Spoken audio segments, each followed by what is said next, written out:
It was a quiet, breezy evening in a small American town. The streets were calm, the trees swayed gently, and laughter echoed from a nearby college dorm. Everything seemed normal, even peaceful. But somewhere, just beyond the reach of that comfort, a man was watching, not with curiosity, not with love, but with the cold, calculated hunger of a predator. Welcome to Crime Chronicles Confidential, where every story peels back the mask and reveals what truly hides beneath the surface. Have you ever trusted someone so completely, so blindly, only to realize they were hiding something monstrous? What if the man who held your hand, looked you in the eye, and promised you safety was the same man who planned your end? This is not just a tale of crime. It's a story of betrayal, manipulation, charm, and the terrifying duality of human nature. This is the secret life of Ted Bundy, the charismatic serial killer. He had the kind of smile that made people feel safe, the kind of voice that was smooth, intelligent, and reassuring, the voice of a man who seemed trustworthy, kind, maybe even a little shy. He dressed well. He carried himself with confidence but never arrogance.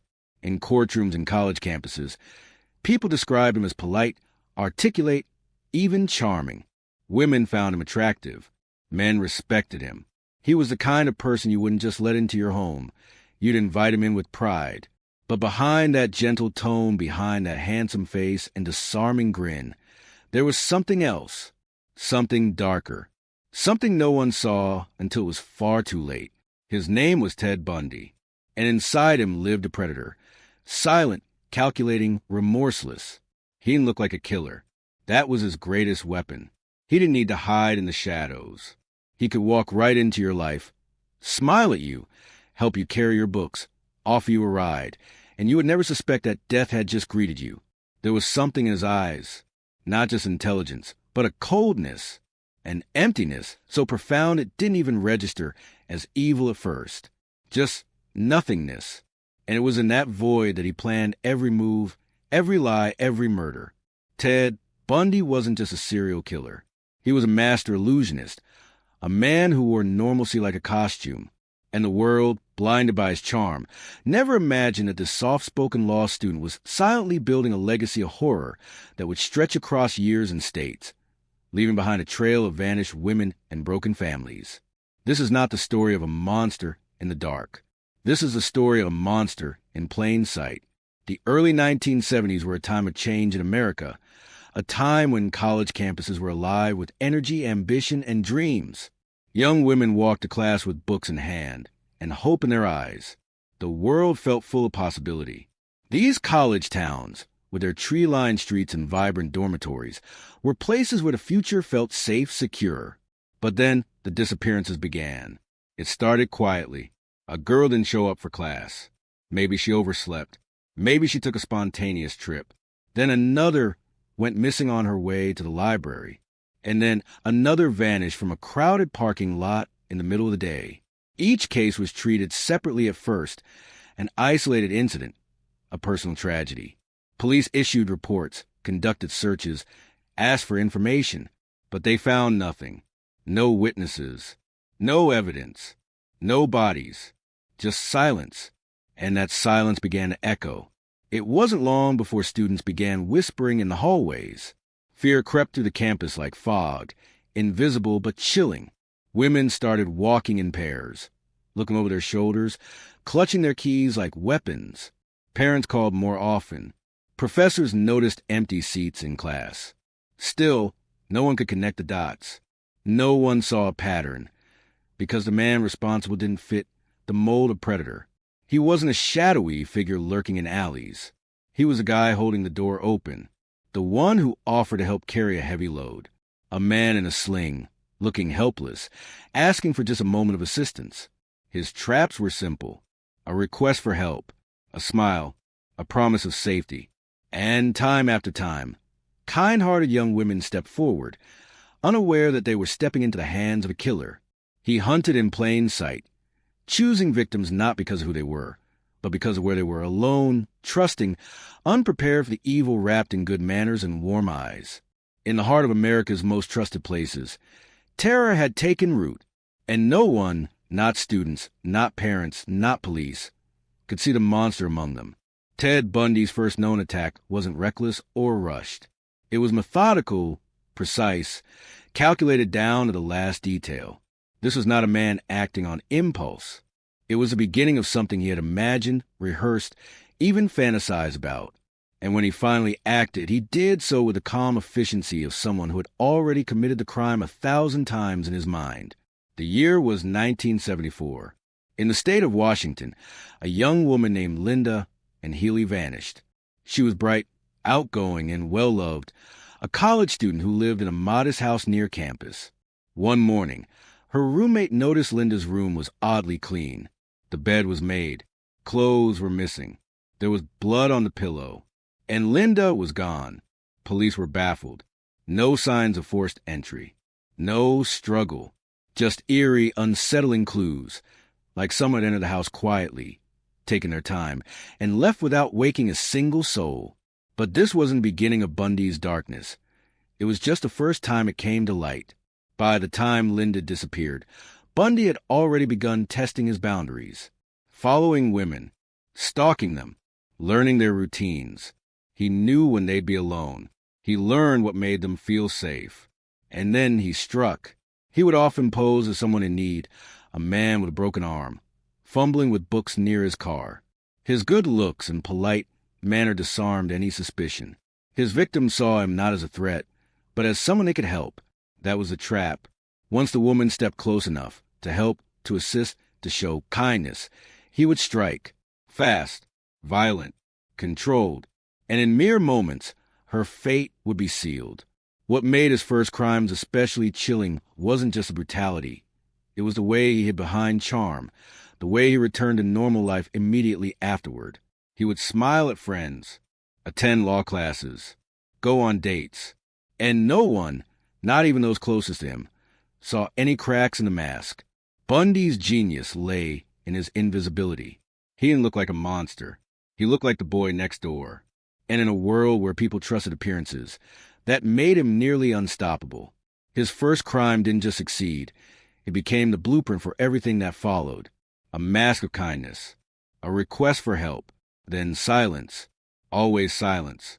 And while families searched for their daughters, prayed for their return, Bundy planned his next move, confident that the world still hadn't begun to suspect a predator in their midst. Ted Bundy was not just a killer. He was a manipulator of the highest order. Beneath his calm demeanor and charming smile lay the mind of a man who understood power and how to bend it in his favor. Long before he ever stood trial, Bundy had begun studying law, not with the intent to serve justice, but to learn how to escape it. He knew the system.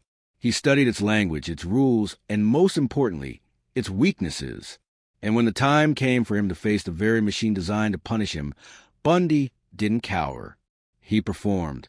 After being arrested in connection with several disappearances, Bundy chose to represent himself in court. It was a bold move, one that most suspected was arrogance. But for Bundy, it was strategy. By acting as his own attorney, he gained access to legal resources, evidence files, and, most critically, the ability to cross-examine witnesses. It also gave him a way to delay proceedings, file motions, and manipulate the timeline of the case. The courtroom became his stage. The law became his weapon. Bundy wore a suit, spoke eloquently, and used legal jargon with ease. To the untrained eye, he didn't look like a man accused of monstrous crimes. He looked like a man defending his rights, perhaps even wrongly accused. Jurors were confused. Spectators were fascinated. Some women in the gallery even found him attractive, sending him letters, attending his hearings, convinced that someone so composed could not possibly be a killer. Behind the scenes, Bundy used every opportunity to stall justice. He challenged evidence, disputed testimonies, questioned procedures. He filed appeal after appeal, each one buying more time. While prosecutors tried to build a case around fragments, hair samples, witness sightings, emotional testimonies, Bundy focused on dismantling the process itself. But it wasn't just about delay. Bundy reveled in the attention. For a man obsessed with control, the courtroom offered something even more powerful than secrecy. It gave him an audience. Every stare, every camera, every journalist. It all fed the ego of a man who believed he was smarter than everyone else in the room. His legal tactics were not about proving innocence. They were about manipulating perception, casting doubt, making the system trip over its own formality. And he succeeded more than once. Charges were dropped, trials delayed. At one point, he was even released on bail, allowing him to flee and kill again. Ted Bundy was not just escaping prison bars. He was escaping truth. And the terrifying part is, he almost did. The justice system, designed to protect the innocent and punish the guilty, had never seen a man quite like him. A man who could smile at a judge, quote the Constitution, and all the while plan his next escape. And with every legal trick, every clever loophole, every smurf in the defense table, Bundy wasn't just fighting for freedom. He was proving a darker point, that sometimes the most dangerous criminals are the ones who know exactly how to play by the rules until they break them. Love is supposed to be safe. Trust is supposed to protect us. And when someone offers affection, when they show us tenderness, we want to believe it's real. That's what makes betrayal the cruelest weapon, because it doesn't just wound the body, it shatters the soul. Ted Bundy understood that. He understood how to make people feel special, how to listen, how to smile at the right moment, how to seem vulnerable, kind, attentive. For many of the women he encountered, he wasn't just a stranger. He was someone they felt drawn to, someone who made them laugh, someone who made them feel seen. And that's how the trap was set. Bundy didn't always use violence to capture his victims. Sometimes he used love, or at least the illusion of it. He played the role of a caring boyfriend, a sympathetic friend, even a lost soul in need of emotional connection. And when a woman opened her heart to him, when she let her guard down, that's when the predator inside him came alive. Some of his earliest relationships were built on manipulation. One woman, Elizabeth Klopfer, was with him for years, living with him, loving him, never suspecting the man she slept beside was disappearing at night to kill. She watched him play with her daughter. She trusted him completely. And all the while, he was leading a double life, keeping trophies from his victims, hiding the darkest parts of himself behind an ordinary smile. He used this duality again and again. With some women, he pretended to be injured, needing help. With others, he flirted, joked, made them feel safe. He would talk about his dreams, his studies, his plans for the future. He looked like a man who wanted love, not blood, but behind every gentle gesture was a silent intention. He wasn't looking for connection. He was searching for control. And when he had it, when he saw that trust in their eyes, he took everything. These weren't random killings. Bundy chose women who reminded him of someone. Many had similar features: long dark hair, parted in the middle, a chilling consistency that hinted at something deeply personal, something unresolved inside him. His victims weren't just victims. They were part of a pattern, a reflection of an obsession. In his world, love became a weapon. Kindness was camouflage. And trust, the very thing that makes relationships beautiful, was the first step into his trap. To this day, it's what makes his crime so terrifying. Not just the violence, not just the number of lives lost, but the way he turned the most human emotions, love, hope, compassion, into tools of destruction. Ted Bundy didn't just steal lives. He stole faith. He shattered the idea that evil wears a mask. Because sometimes evil holds your hand, looks into your eyes, and whispers your name like a lover.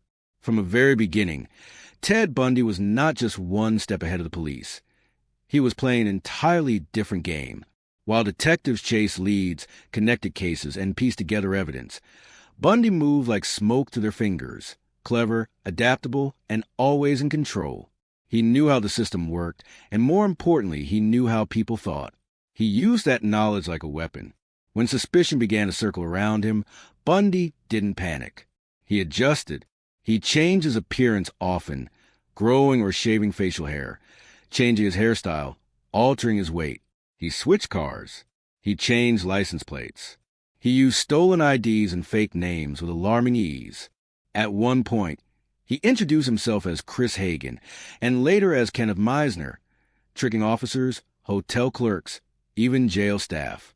He was so calm, so convincing, that even when he was caught, People questioned whether they had the right man. But perhaps his most brazen deception was the famous arm-in-a-sling trick. Wearing a fake cast or using crutches, Bundy would pretend to struggle with lifting something heavy, books, bags, or items near his car. It disarmed suspicion instantly. What kind of threat could a man with a broken arm possibly pose? And so, kind women stepped in to help, only to vanish moments later. Even when he was finally arrested, Bundy's games didn't stop. During his first imprisonment, he studied his surroundings like a tactician. He noticed every weakness, every blind spot. Then one day, he asked to visit the law library, a privilege granted to inmates representing themselves. Left alone, Bundy leapt from a second-story window, injuring his ankle, and escaped into the mountains. It took the police days to find him, and when they did, he was smiling. But he wasn't done. After being captured again and sent to a more secure facility in Colorado, Bundy began working on a second escape. This time, he lost weight intentionally, slowly and methodically, so he could squeeze through a tiny hole in the ceiling of his jail cell. He practiced his route in secret, gathering supplies, planning his exit down to the last second. And then, on a cold winter night in 1977, Ted Bundy disappeared once more. He crawled through the ceiling, dropped into the warden's apartment, changed clothes, walked out the front door, and vanished. It was nearly 2 months before authorities located him again. In that time, he had traveled across the country, committed more murders, and slipped into another false identity. The world was in shock. How could this man, now one of America's most wanted criminals, keep getting away? The answer was terrifyingly simple. He understood people. He knew what they expected a killer to look like, and he knew how to avoid becoming that image. Bundy didn't use brute force to evade justice. He used intelligence. He used charm. He used the blind spots in human judgment. The belief that a clean-cut, articulate man couldn't possibly be a monster. And because of that, the monster kept walking free, leaving behind a trail of confusion, horror, and broken lives. It was August 16th, 1975, the night the predator was finally caught. But it didn't happen in some dramatic FBI sting or after a high-speed chase across state lines. It happened quietly, almost by accident, on a deserted Utah road. Ted Bundy had been driving suspiciously. A Utah Highway Patrol officer noticed the Volkswagen Beetle cruising without headlights. When he tried to pull the car over, Bundy attempted to flee, but he was quickly apprehended. At first glance, it seemed like a routine traffic stop. The car was searched, and that's when things began to shift from ordinary to disturbing. Inside the vehicle, officers found an ice pick, handcuffs, trash bags, rope, torn bedsheets, and a crowbar. It looked less like a car and more like a mobile abduction kit. Bundy had no logical explanation for any of it. Still, he remained calm, too calm. He gave his name politely, smiled, answered questions like a man with nothing to hide. The officers were unsettled, but there wasn't enough evidence yet to link him to any of the missing women. But suspicion had been planted, and for the first time, law enforcement had a name: Ted Bundy. They began to dig deeper. Witnesses came forward. Sketches were compared. A composite drawing matched his features. One former girlfriend even contacted police, sharing her unease and details about his strange behavior, pieces that now formed a terrifying puzzle. Eventually, Bundy was charged with kidnapping Carol Duranch, a young woman who had narrowly escaped his attack. She had been lured into his car after he posed as a police officer, claiming someone had tried to break into her car. But when he tried to handcuff her, she fought back, kicking, screaming, escaping his grip. Now, she stood in court and identified him as her attacker. It seemed for a moment that justice was finally catching up. But Bundy was not done playing his game. He treated his trial like theater, defended himself, argued with the judge, turned the courtroom into a performance. And when it didn't go his way, when the walls began to close in, he didn't accept defeat. He adapted. Bundy escaped from jail. Twice. The first time, he jumped out a second-story window. The second, he crawled through a hole in the ceiling. Each time, the world was left stunned. How could a man already facing serious charges, a man now under heavy scrutiny, vanish from custody, His escape wasn't just physical. It was psychological. Every time the system thought it had him, Bundy slipped through the cracks, leaving chaos behind. So yes, that night in 1975 was the first time Ted Bundy was caught. But it was not the end of the nightmare. It was the beginning of a deeper, more dangerous chapter, where justice was no longer chasing a faceless killer, but a man who knew how to wear innocence like armor and who would do anything to avoid the truth. Ted Bundy's escapes weren't just acts of desperation. They were statements. Bold, calculated, and deeply disturbing. He wasn't trying to disappear forever. He was trying to continue what he had started. And he did. After his first escape from the Pitkin County Courthouse in Colorado, Bundy fled into the mountains with nothing but stolen clothes and raw cunning. He survived for 6 days in the wilderness, stealing food, breaking into cabins, and dodging search parties. When he was finally caught again, exhausted and limping, the authorities thought the nightmare was over. They were wrong. Bundy had already begun planning his second escape, this time from a supposedly secure jail cell. Over months, he lost weight intentionally. He studied the ceiling, watched the guards, and memorized their routines. Then, with terrifying precision, he broke through a light fixture in the ceiling above his cell, crawled through the ventilation system, and dropped down into the jailer's apartment. He put on civilian clothes, walked out the front door, and vanished into the night. For over a month, no one knew where he had gone. No warnings, no alerts, no trace. But he didn't run to hide. He ran to kill. Bundy resurfaced in Florida, using a fake name. He blended into the background of a college town in Tallahassee, slipping into a sorority house just weeks later. What happened on the night of January 15th, 1978, was pure horror. At the Chi Omega sorority house, Bundy unleashed his fury. He attacked 4 young women in less than 15 minutes. 2 were murdered in their sleep. 2 others were left with brutal, life-changing injuries. None had time to scream. None had time to run. It was a massacre, savage, silent, and senseless. But he wasn't finished. Just a few weeks later, he abducted and murdered 12-year-old Kimberly Leach, a young girl on her way to class. It was the final, most heartbreaking act in his long trail of terror. Bundy had escaped prison, not for freedom, but for blood. He needed to kill. It wasn't about opportunity. It was compulsion, addiction, control. And with every attack, every innocent life stolen, he pushed the boundaries of evil further. The country, already horrified by the scale of his crimes, now faced a new reality. A killer who could outsmart the system, slip past justice, and return to destroy more lives without hesitation. His second escape wasn't just a failure of security.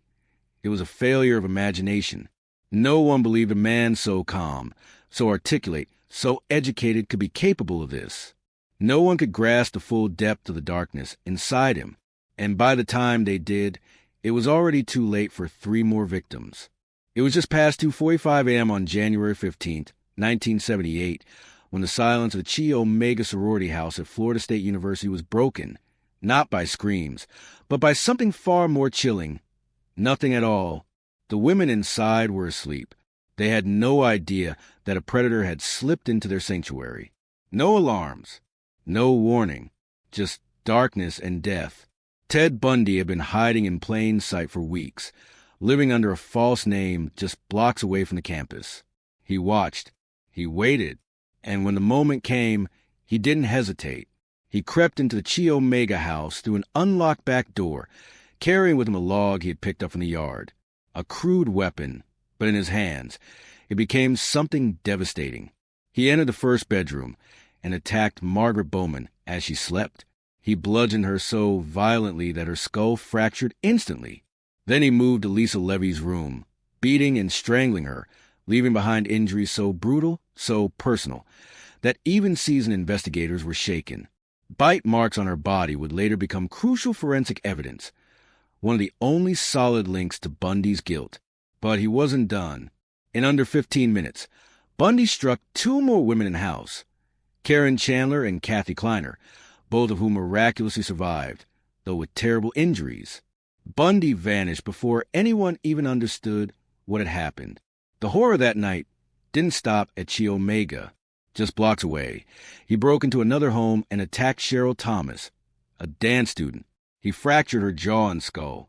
She survived, but her injuries ended her dancing career forever. The rampage was staggering, not just for its brutality, but for its precision. Bundy moved like a ghost through those rooms. No one heard him.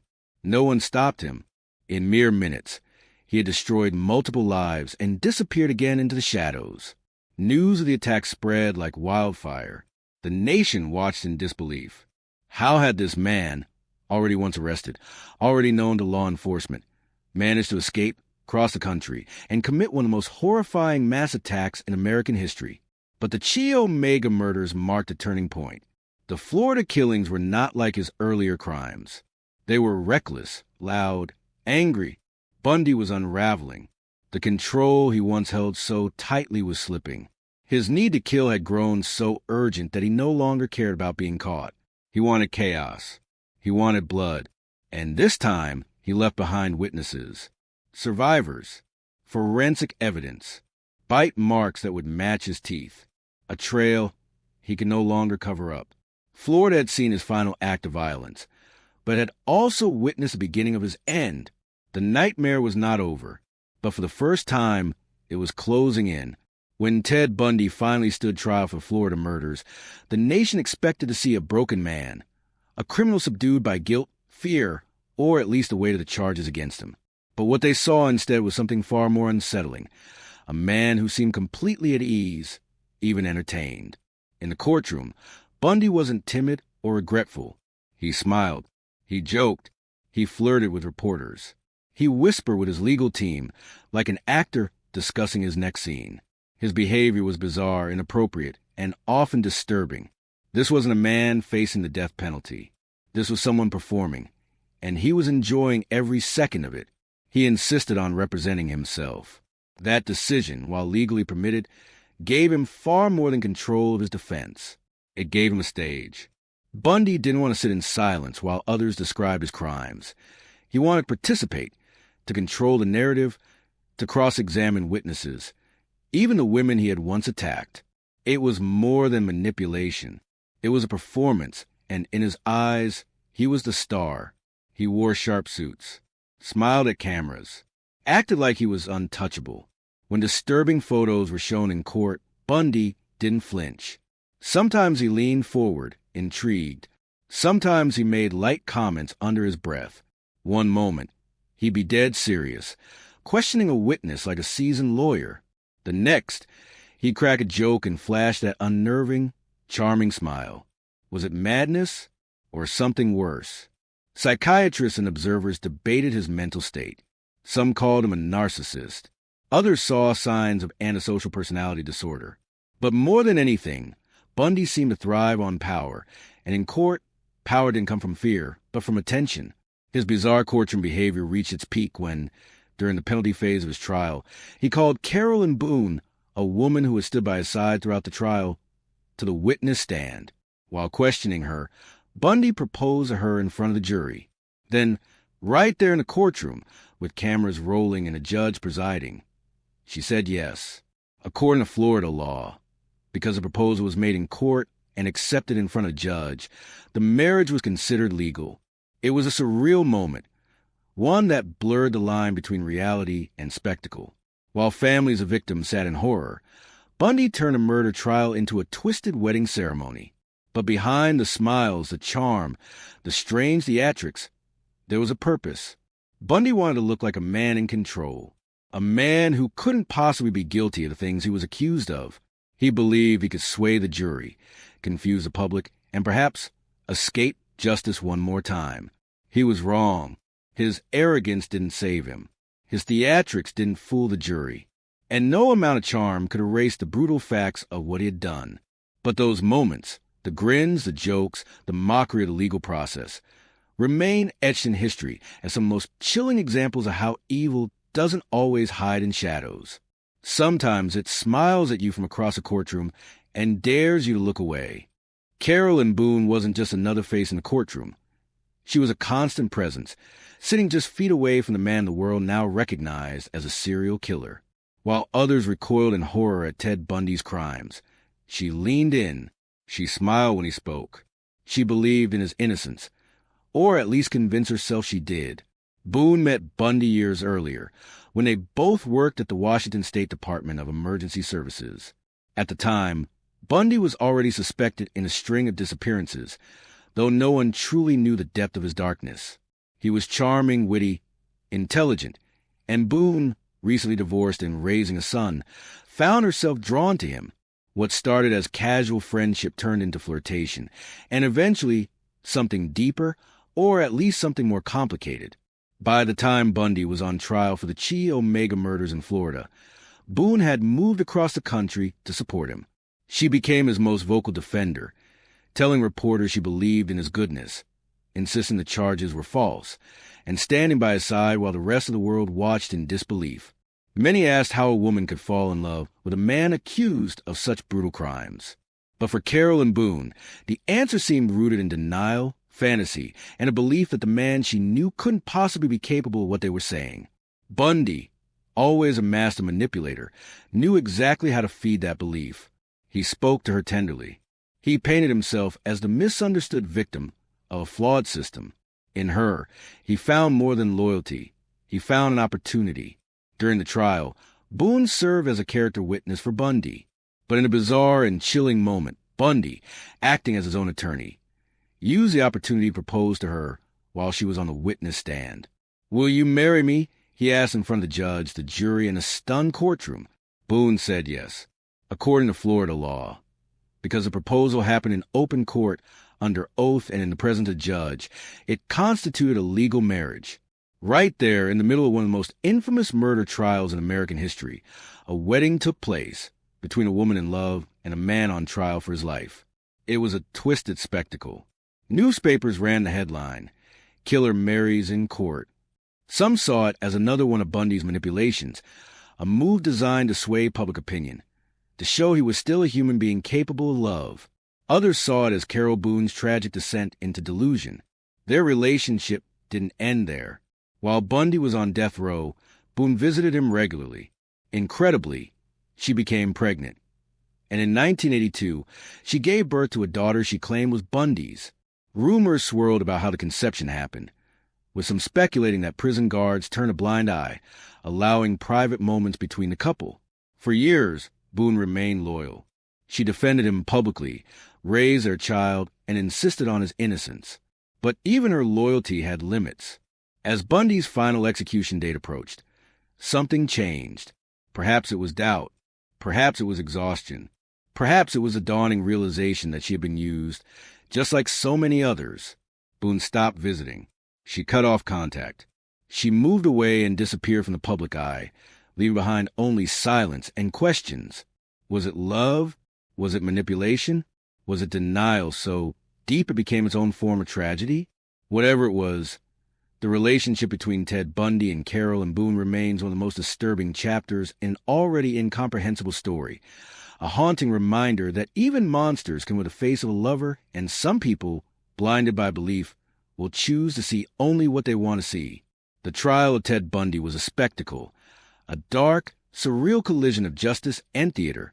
He had spent months turning the courtroom into a stage, commanding attention with every statement, every smirk, every carefully chosen word.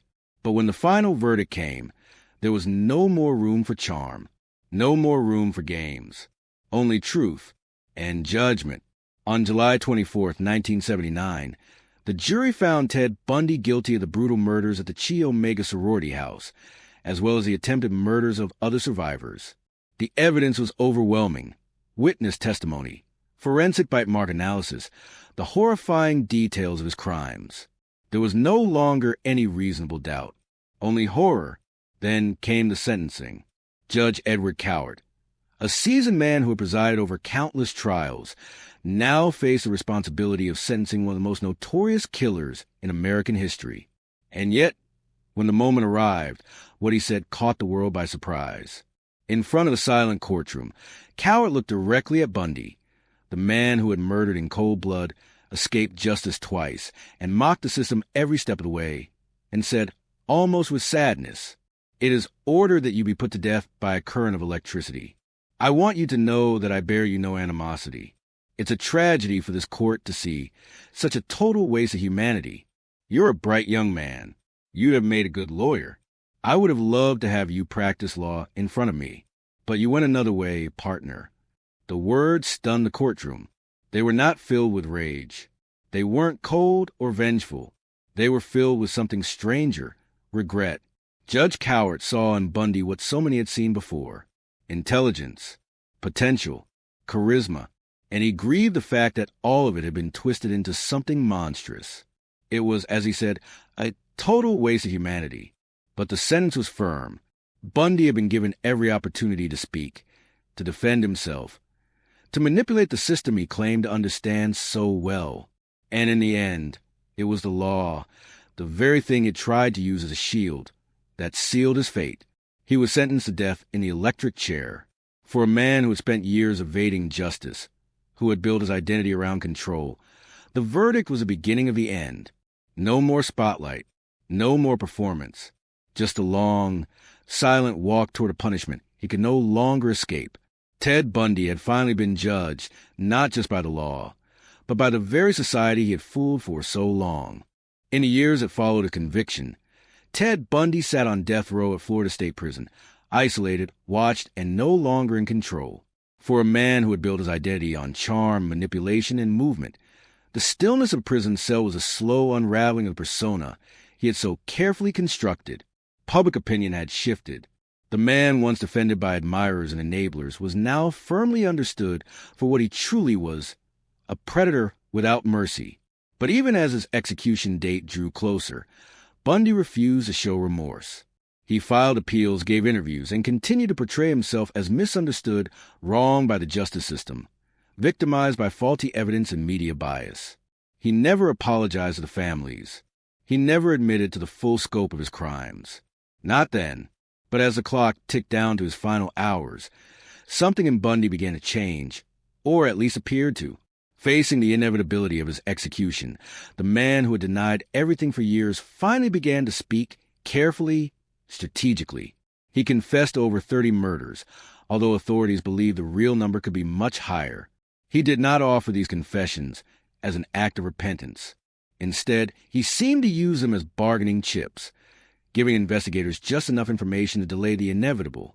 Each new detail dangled hope before grieving families. Some were given closure. Others were left with more questions. Then, just one day before his scheduled execution, Bundy gave a chilling final interview with Christian psychologist Dr. James Dobson. In that interview, Bundy finally appeared vulnerable. He spoke softly. He expressed regret, not necessarily for the lives he had taken, but for the influence of pornography on his mind. He claimed that violent media had snapped something in him and led him down the path of destruction. He said, "I'm not blaming it all on pornography. I'm not saying it caused me to go out and do certain things. I take full responsibility." But even in that moment, there was doubt. Observers questioned whether his sudden remorse was genuine or another last-ditch performance.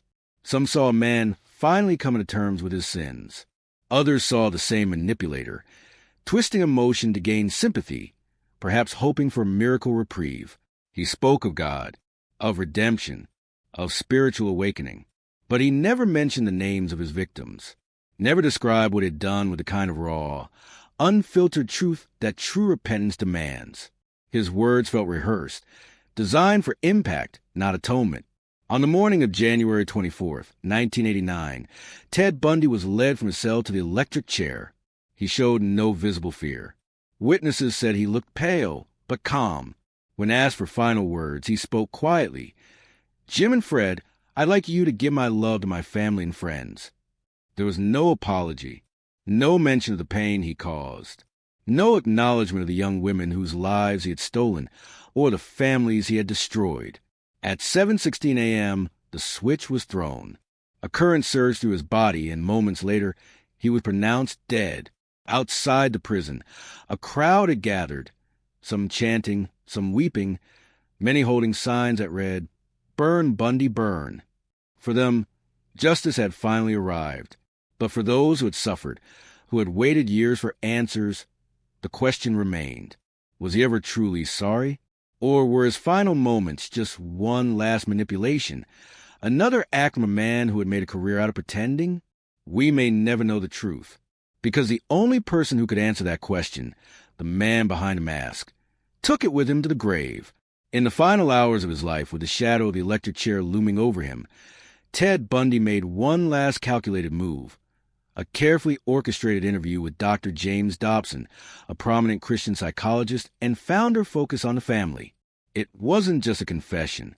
It was a performance crafted for a specific audience. The American public, conservative leaders, and perhaps God. In that interview, Bundy didn't dwell on the victims. He didn't describe the details of the horrors he committed. Instead, he spoke at length about the role of pornography in his life, calling it the gateway that, over time, distorted his thinking, numbed his conscience, and opened the door to acts of unimaginable violence. He claimed that as a teenager, he began consuming increasingly explicit material, which desensitized him. Over the years, he said, he needed more extreme content to achieve the same level of stimulation, until, eventually, violent pornography wasn't just a fantasy, but a blueprint for reality. Bundy told Dobson, like an addiction, you keep craving something which is harder, which gives you a greater sense of excitement, until you reach the point where pornography only goes so far, and jumping out the window is the only way left. To many, this sounded like a warning, a final, desperate attempt to turn his story into a lesson for society, a way to prevent others from following the same path. But to others, especially the families of victims, it felt hollow, evasive, because even in those final moments, Bundy deflected. He didn't talk about the pleasure he took in controlling his victims. He didn't acknowledge the planning, the manipulation, the psychological games he played with law enforcement, the escapes, the lies. He didn't speak the names of the women he murdered. Instead, he painted himself as a victim of cultural forces, a man led astray by a toxic environment, not a willful predator who had made conscious, brutal choices. Was he telling the truth? There's no doubt that pornography, especially violent, degrading material, can have damaging psychological effects. But thousands consume such content without turning into killers. Bundy's crimes weren't impulsive or chaotic. They were methodical, premeditated, and disturbingly ritualistic. He didn't just kill, he hunted. He stalked, he lured, and he returned to the scenes of his crimes. These were not the actions of someone lost in a moment of confusion. They were the actions of someone who enjoyed power and pain. To many experts, Bundy's final words were just another manipulation. He had spent his entire life avoiding accountability, shifting blame, wearing masks, controlling narratives. This final interview, they believed, was no different. It was not a confession. It was a calculated move to shape his legacy in a way that made him seem less monstrous, to offer a convenient villain, pornography, in place of the real one, himself. In the end, Ted Bundy left the world with the same disturbing ambiguity that had defined his life. His last interview was not an act of redemption. It was an act of control. Even as he faced death, he wanted to dictate how the world would remember him, not as a sadistic killer, not as a manipulative liar, but as a man corrupted by outside forces, a warning, not a monster.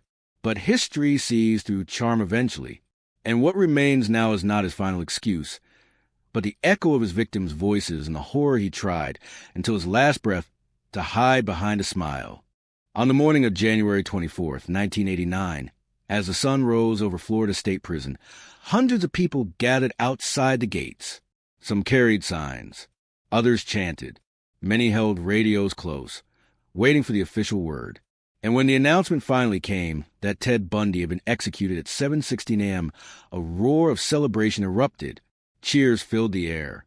Firecrackers exploded. People danced and sang and held up handmade posters that read, "The world is a better place." It was a rare moment of collective emotional release, the kind of public reaction usually reserved for a championship game or a national victory.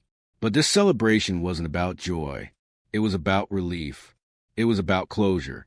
It was about something dark and long overdue finally coming to an end. For years, Bundy had haunted the American consciousness, not just for what he did, but for how he did it. His crimes had violated more than just lives. They had violated the very idea of safety. He was proof that evil could wear a clean suit, speak in perfect sentences, and look you in the eye without blinking. His execution was seen by many as justice delivered. After years of trials, appeals, escapes, and manipulations, the system had finally caught up. The victims' families, though never truly healed, could at least exhale. The man who had stolen their daughters, their sisters, their futures, was finally gone. But beneath the noise, beneath the cheering and headlines, deeper questions lingered. Was this truly justice? Or had the spectacle of Bundy's death become something else? An emotional purge for a nation that had never known how to process his crimes? Some questioned whether the death penalty had achieved anything more than vengeance. Bundy had controlled the narrative for over a decade. He had charmed interviewers, manipulated the courts, and made headlines from death row. Even in his final hours, he gave interviews designed to shape his legacy. His execution may have ended his life, but it didn't erase his influence. Others pointed to the failures of law enforcement, the missed warnings, the slow response, the lack of communication between states, all of which allowed Bundy to kill again and again. His death didn't fix those cracks. It merely closed one horrific chapter. And for the families of the missing, the women whose bodies were never found, whose names were never spoken in court, the execution offered no answers, just silence. Ted Bundy's death marked the end of one man's reign of terror. But it also forced a nation to confront its own vulnerabilities, our tendency to trust appearances, our slow recognition of patterns, our desperate need to believe that monsters look like monsters. The people outside the prison that day celebrated justice. And in many ways, it was justice. But for those who looked deeper, who saw beyond the electric chair and into the system that allowed Bundy to thrive, the execution was also a mirror. It showed us not just what Bundy was, but what we missed and what we must never miss again. Understanding Ted Bundy has long been a psychological puzzle, a haunting case study that defies simple answers. Was he mentally ill, driven by forces beyond his control? Or was he fully aware of his actions, choosing evil with chilling clarity? For decades, psychiatrists, criminologists, and forensic psychologists have studied Bundy, tried to decode what lay beneath the surface of the man who smiled as he killed. Bundy himself resisted every label. He denied being insane. He rejected the idea that he was out of control. In fact, he prided himself on control, on being calculated, deliberate, methodical. When asked about his crimes, he didn't describe moments of madness. He described fantasies, planning, the thrill of manipulation, the satisfaction of control. This is where the debate begins. On one hand, some experts argue that Bundy displayed classic signs of antisocial personality disorder, a condition marked by a lack of empathy, deceitfulness, manipulativeness, and a disregard for the rights of others. He was a textbook narcissist, grandiose, charismatic, needing constant admiration. He lacked remorse. He objectified his victims. He treated their suffering not as tragedy, but as a means to feed his own desires. Others suggest he may have had psychopathic tendencies, not in the Hollywood sense, but in the clinical, chillingly calm way he inflicted pain without flinching. He knew the difference between right and wrong. He just didn't care. Or worse, he enjoyed crossing that line. But still, there are professionals who see Bundy as something else entirely, a unique case where the boundaries between mental illness and moral evil blur. He wasn't psychotic. He didn't hallucinate. He wasn't detached from reality. He functioned in society, held jobs, maintained relationships, excelled in law school, manipulated some of the most intelligent people around him, and yet he committed acts so brutal, so sadistic, so profoundly inhuman that many are left asking, could anyone truly sane do what he did? Bundy once described himself as having a normal side and a dark side. He said that the dark side was like another person living inside him, one that grew stronger over time, demanding more. He claimed he tried to resist it, to control it, but eventually it consumed him. Was that confession honest? Or was it another manipulation? Even in his final interviews, Bundy carefully avoided taking full responsibility. He deflected blame toward pornography, toward loneliness, toward society. He offered just enough insight to appear reflective, without ever truly exposing the monster within. And that may be the most terrifying aspect of all, because Bundy wasn't a mindless killer. He was deliberate. He was strategic. He understood how people worked, and how to use that understanding to destroy them. He didn't just murder. He stalked. He hunted. He planned. And afterward, he walked among ordinary people as if nothing had happened. Whether you call it disorder, darkness, or something unnameable, one truth remains. Ted Bundy forced the world to confront the possibility that evil doesn't always come from madness. Sometimes it comes from choice, cold, conscious, and entirely human, and that may be more terrifying than any diagnosis. Ted Bundy's story isn't just a tale of murder. It's a chilling reminder of how easily deception can wear the face of charm. It forces us to question the very instinct we rely on to judge others: appearance, confidence, politeness, education. Bundy had all of these in abundance. He was attractive, articulate, and charismatic. He smiled. He listened. He said all the right things. And behind it all, he had one of the darkest minds in modern criminal history. That is the most terrifying truth his story leaves behind. Not just that evil exists, but that it can look like someone you trust, someone you'd date, someone you'd marry. Evil, in Bundy's case, didn't come with warning signs. It came in a tailored suit, holding open the door. We live in a world where we want to believe we can recognize danger when we see it. That villains reveal themselves. That monsters are obvious. But Bundy's life shattered that illusion. He was proof that you can know someone, live with them, love them, work beside them, and never see who they really are until it's far too late. His story teaches us that trust is not something to give freely based on smiles and manners. It must be earned through time, through actions, through consistency. He reminds us to listen to our instincts, to question what doesn't feel right, even if the person in front of us seems perfect on the surface. It also calls attention to the importance of believing victims, of not dismissing early warnings, and of improving the systems that fail to stop him sooner. Bundy operated across multiple states, and for too long, authorities worked in isolation, unaware they were chasing the same man. It took too many lives, too many families broken, before the truth was finally seen for what it was. But perhaps the most sobering lesson of all is this: darkness can hide in plain sight. It doesn't always scream. Sometimes it smiles. And the only defense we have is awareness. Not fear, not paranoia, but clarity. Because not everything is what it seems. And sometimes the most dangerous person in the room is the one you'd never suspect. Have you ever trusted someone so completely, so deeply, only to discover they were never who they claimed to be? Have you ever looked into someone's eyes, someone who made you feel seen, valued, even loved, and later realized they were only mirroring what you want to believe? Sometimes the people who break us the most are the ones we let closest. They don't force their way in. We open the door. We invite them into our lives, our hearts, our dreams. And when they betray us, it doesn't just hurt. It changes something inside us. It shakes our ability to trust, to believe, to feel safe. If you've ever been there, if someone with a smile shattered your peace, if love turned out to be a lie, you're not alone. Your story matters. Share it in the comments below. Tell us what happened. Tell us how you survived. Because your voice might be the one someone else needs to hear. And in that truth, maybe we all find a little healing. Let's create a space where stories aren't just told, they're understood.